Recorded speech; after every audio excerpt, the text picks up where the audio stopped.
Hello and welcome to Friday Focus. This week I wanted to talk to you about how to feel your feelings. Now, I know that sounds really simple, but this is a skill that we are not taught ever, unless you've been fortunate enough to have a life coach in your life, or a counsellor or anything like that. But we think that when we are reacting to an emotion, that is us feeling it and processing it.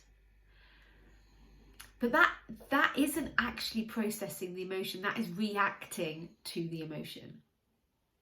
For example, if you're feeling angry because you have a thought along the lines of, they shouldn't be speaking to me like this, or they shouldn't have said that, or they're wrong, and you're feeling angry because of those thoughts, when you respond to that anger by shouting, waving your arms about, huffing, puffing, slamming things, that isn't allowing the emotion. That is reacting to the emotion, responding to the emotion of anger. Whereas you could sit in a chair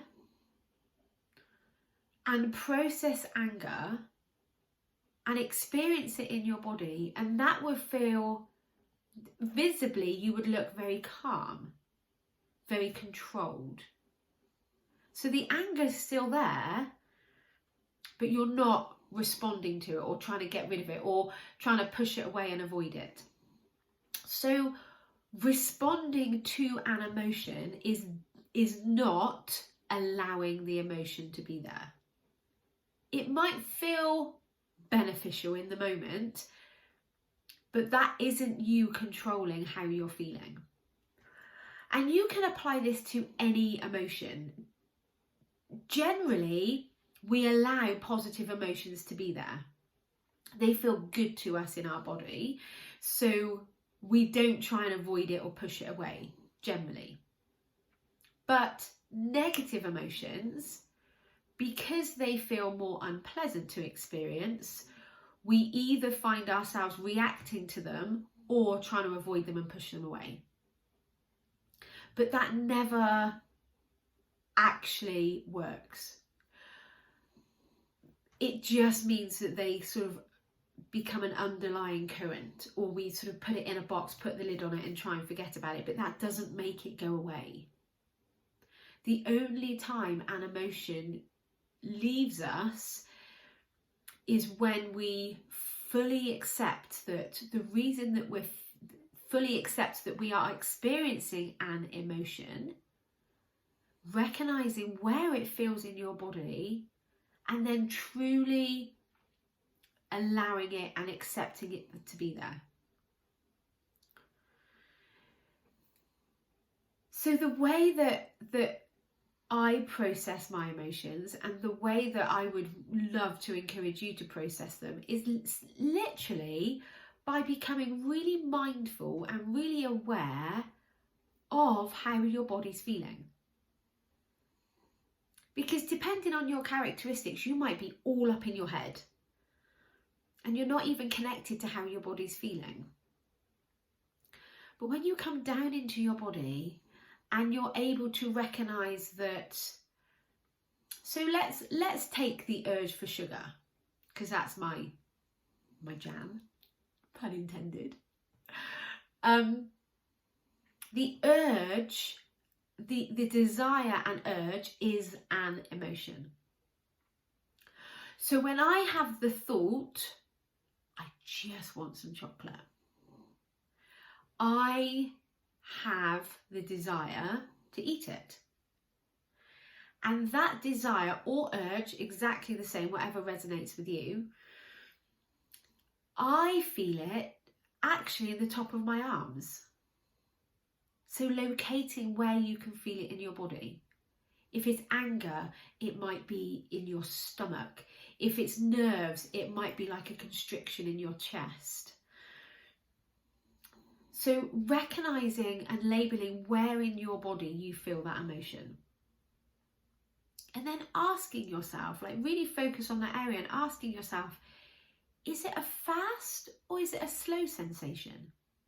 Is it hard or is it soft? Is it a shape?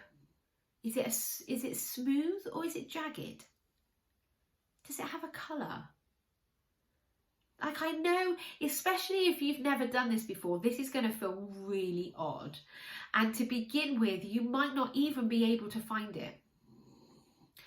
But really asking yourself those questions and really practicing how to allow your feelings. First of all, you realise that actually it doesn't last. That emotion doesn't actually last when you truly allow it to be present in your body. And then second, whilst it may have been unpleasant, it's actually completely harmless. There is no need to react or avoid it. There is no need to try and eat all the food in order to eliminate the feeling or numb the feeling, make it go away. And like I said, you could apply this to any emotion. You could apply it to grief, to anxiety, to shame. And for some people, they don't know how to process excitement or joy or happiness. But the same thing is happening. It's just a vibration in your body that is completely harmless. You don't have to try and eliminate it or get rid of it.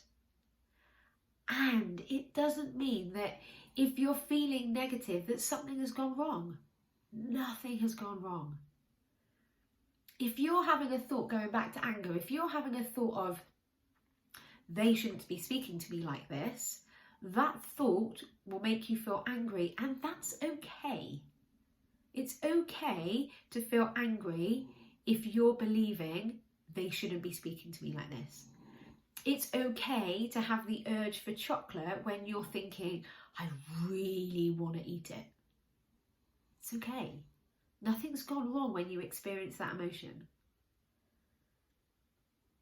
But you don't have to listen to it. You don't have to respond to it. You don't have to avoid it or push it away. It can just be there. And then it goes. It's kind of like magic.